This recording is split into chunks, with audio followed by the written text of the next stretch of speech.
Assalamualaikum semua, anda sedang menonton Infomedik bersama saya Dr. Dot. Topik kita hari ini adalah sakit pada telinga. Kita akan berbincang dari luar hingga ke dalam. Yang pertama adalah perichondritis, maksudnya bengkak atau jangkitan pada cuping telinga.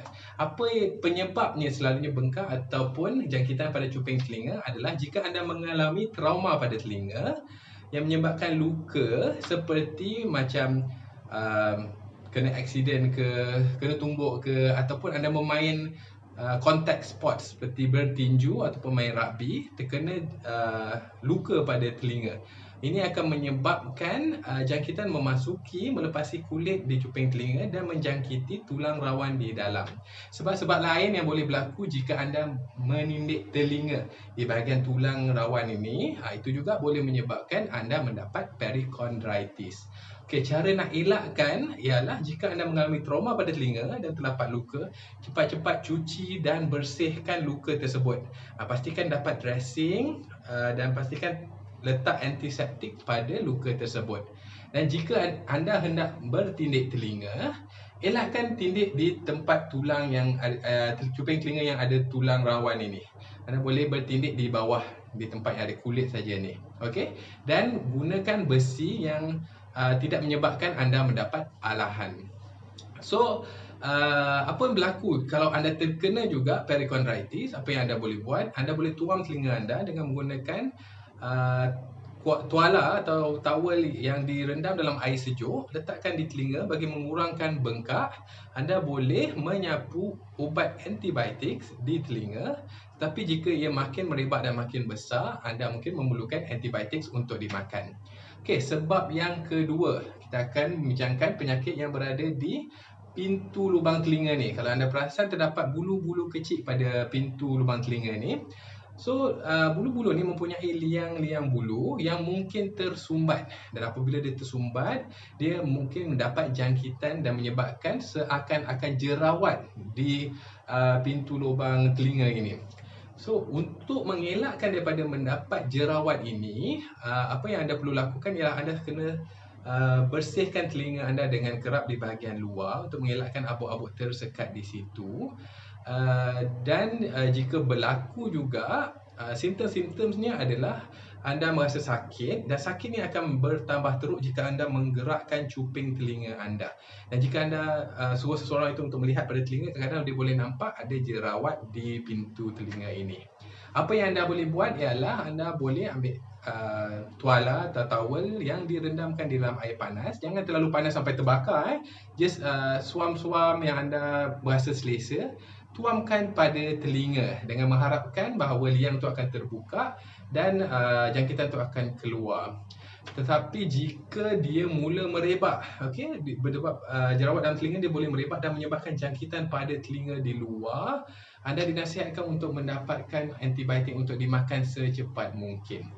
Okey, sebab seterusnya kita akan pergi dalam lagi, tiup telinga. Ini bermula dari pintu telinga sehingga di depan gegendang telinga.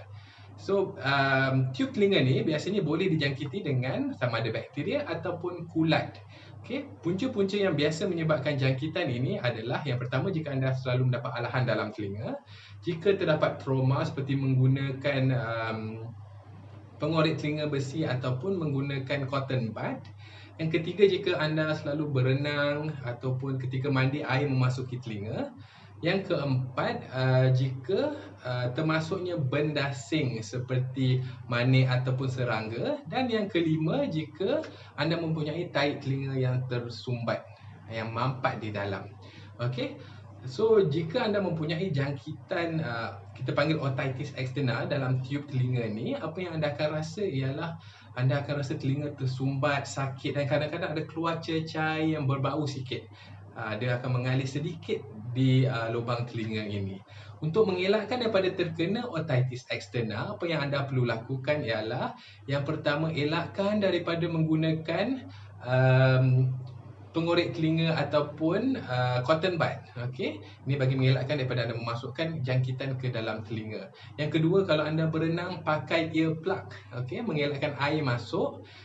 Yang ketiga, selalu bersihkan telinga anda sama ada menggunakan titisan untuk mencairkan tahi telinga atau menggunakan flushing, okey, untuk membersihkan di dalam telinga.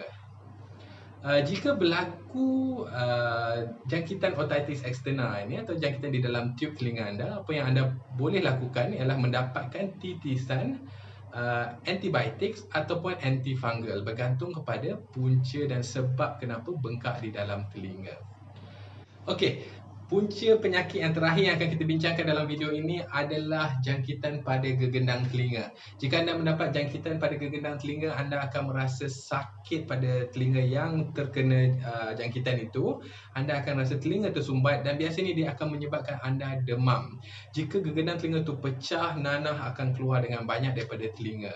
Okey, punca-punca biasanya seseorang itu mendapat jangkitan telinga, terutamanya pada budak kecil jika mereka mendapat batuk sesama yang lama. Jadi kalau anda atau anak anda mendapat batuk dan sesama, cepat mendapatkan rawatan untuk mengurangkan durasi batuk sesama tersebut untuk mengelakkan daripada mendapat jangkitan gegendang telinga. Sebab kedua, jika anda selalu korek telinga menggunakan cotton bud ataupun pengorek telinga dan anda korek terlalu dalam sehingga menyebabkan jangkitan itu terkena pada gegendang telinga. Ini adalah bahaya. Kalau boleh jangan guna langsung pengorek telinga ataupun cotton bud.